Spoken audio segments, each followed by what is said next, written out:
Hello and welcome everyone to the Boost English Skill podcast. Your daily English boost. It's always a pleasure to have this time with you. It really is, and a special hello to you, John. Hello, Luna. I feel like we're just sitting down for a cozy chat today. That's the best kind. For anyone joining us for the first time, I'm Luna. And I'm John. We're friends who love to talk about all kinds of topics to help you get comfortable with natural, everyday English. Today, we're talking about a subject so many people deal with. Our episode is called Time Management for Freelancers. A topic close to my heart. And we've marked this as a B1 level conversation. That's right. So the language will be clear and natural with some simple, useful idioms. But if you're a strong beginner, please don't be nervous. Absolutely not. Just listen to the flow of our conversation. Enjoy it like background music at first. Your understanding will grow naturally. And if you're enjoying our podcast, please help us out by liking this episode and subscribing to our channel. It really does help other learners find us. Sharing with a friend is also a wonderful way to practice English together. So, freelancers and time management. Luna, where should we even begin? I think we should start with the biggest difference, the freedom. The famous freedom of freelancing. It's a double-edged sword, isn't it? It really is. On one hand, you can choose your own hours. You can work from a cafe, from your home, maybe even from another country. But on the other hand, there's no boss.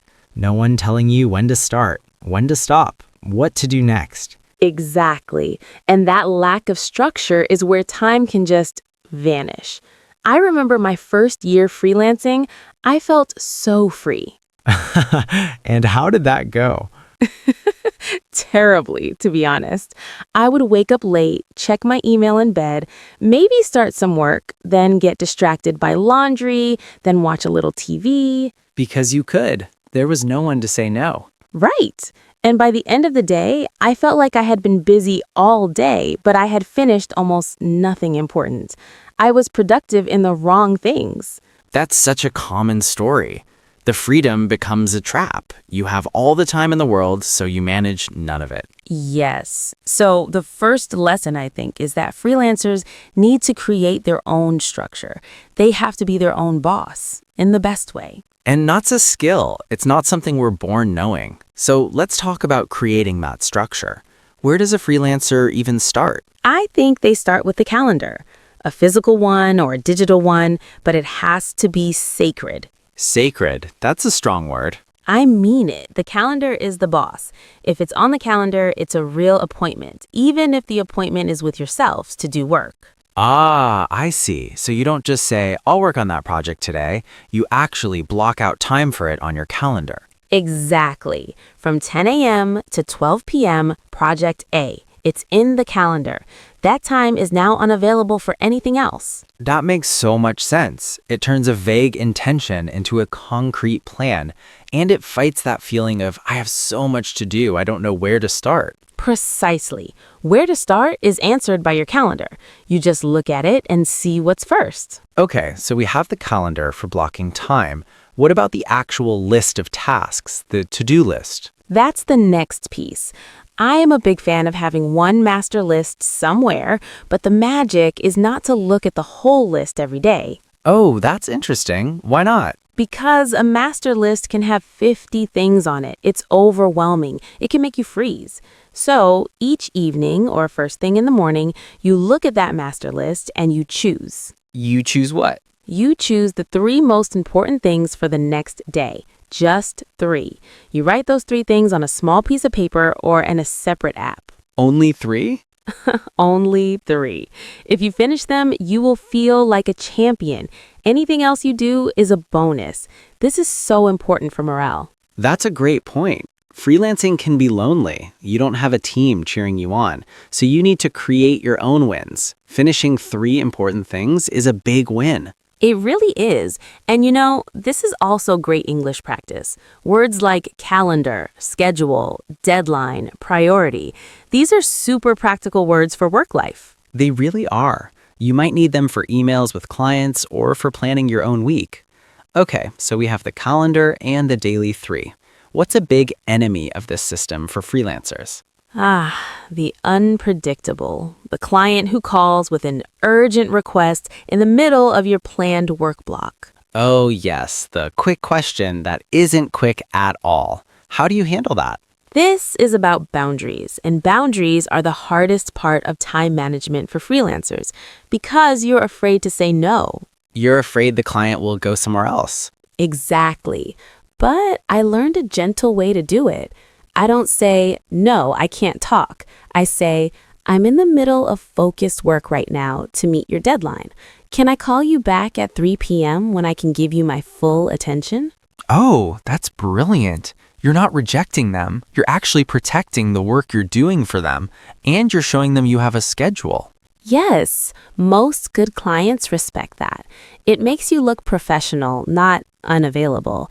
And you schedule the call for later, so it doesn't ruin your whole day's plan. That's a pro tip right there. Protect your focus time. But what about the other enemy? The enemy inside your own head. You mean procrastination?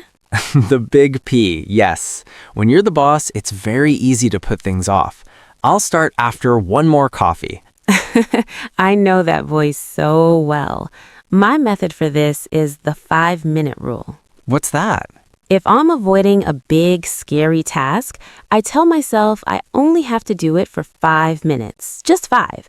I set a timer. And what happens after 5 minutes? Almost always, I just keep going. The hardest part is starting. Once you begin, the fear gets smaller. But even if I stop after 5 minutes, I've done something. I've broken the barrier. That's a fantastic psychological trick. It turns a mountain into a tiny hill. Just climb for 5 minutes. Exactly. And another internal enemy is the blurry line between work and life. When your home is your office, you can work all the time. Or feel like you should be working all the time. That guilt. Yes, so you need a ritual to start and end your workday, even a small one. What's your start ritual, Luna? I make a cup of tea, I sit at my desk, and I look at my calendar and my 3 tasks for the day. That's it. But it tells my brain, okay, work time is starting now. That's good. And an end ritual? I close my laptop and I literally say out loud, the workday is over. Then I might go for a short walk. The physical movement helps my brain understand the shift. I love that. The spoken word makes it official. The workday is over. It's a command to yourself. It really works. Otherwise, you finish dinner and think, maybe I'll just check my email. And suddenly it's 11 p.m. and you're still working. That's a fast track to burnout. So rituals create mental boundaries. Let's talk about tools. What digital tools do you find helpful? I keep it very simple. I use a digital calendar, of course. For my tasks, I just use a basic notes app on my phone. Nothing too complicated. Same here. If the system is too complex, you spend more time managing the system than doing the work. So true. The fanciest app won't help if you don't use it. The simplest tool you actually use is the best one. What about tracking time? Do you do that? Time tracking. This was a game changer for me. I use a simple app where I press a button when I start a client's project and stop it when I finish. Why is that so useful? 2 reasons. First, it tells me exactly how long a type of project really takes, so I can give better estimates and prices to future clients. That's smart business. The second reason is more personal. It shows me where my time is actually going. I might think I only spend 30 minutes on email, but the tracker shows it's 2 hours. It's a mirror of reality. Wow, that can be a scary mirror, but so necessary. You can't manage what you don't measure. Exactly. It takes away the guesswork. Listeners, I'm curious, if you freelance or manage your own time, what tools do you use? A paper planner, a specific app? Let us know in the comments. We love hearing about your real-life methods. It helps everyone learn. So we have planning, boundaries, rituals, tools. What about energy management? Not all hours are equal. That's a huge point. You might have 8 hours free, but you're not a machine. You can't be equally focused for all 8. Right. So you need to know yourself. Are you a morning person or a night owl? I'm definitely a morning person. My best, most creative work happens before noon, so I schedule my hard, focused tasks in the morning. And I'm the opposite. My brain wakes up slowly, so I do admin tasks like answering emails in the morning. I save my deep work for the afternoon. That's perfect. You're designing your schedule around your natural energy, not fighting against it. That's true time management. It is. It's self-respect. Forcing yourself to write a complex report when you're tired is just a waste of time. You'll do it badly and slowly. So, you do easy tasks when your energy is low and save the hard tasks for your peak energy times. It seems obvious, but so many people don't do it. They just try to push through, and pushing through is exhausting. It makes the workday feel so much longer. Let's talk about a practical problem. Multiple clients. How do you juggle different projects and deadlines? This goes back to the calendar. I use color coding. Each client has a different color in my calendar. Oh, that's visual. I like it. It helps me see at a glance if one client is taking too much space or if I have a balanced week. And for deadlines, I don't just mark the final deadline. What do you mark? I mark the start by date and I mark progress checkpoints. So a project due in 2 weeks might have a small task due every 2 days. It breaks the big, scary deadline into small, manageable pieces. That is such good advice. The big deadline is a monster, but a small task for tomorrow is a friend. You can handle a friend. I love that. A monster versus a friend. It's so true. And communicating this to clients is also part of time management. How so? When you get a new project, you can say, to do this well, I will send you a first draft on this date and the final version on that date. It sets clear expectations and protects your time. It makes you look organized and reliable. Clients love that. It builds trust, and trust means they bother you less with check-ins. Exactly. Good communication saves time in the long run. Okay, what about the financial side? Invoicing, tracking payments, that's also a time suck. The not so fun part. I schedule a specific time for it. Every Friday afternoon from 2 to 3 p.m. is admin hour. You make it a calendar appointment? I do. It's a meeting with myself to send invoices, track expenses, and update my financial records. Because if I don't schedule it, I will avoid it forever. That's so smart. You contain the boring task in a specific box of time. It doesn't leak into your whole week and cause background stress. Precisely. And when 3 p.m. hits, I'm done. I don't have to think about money stuff until next Friday.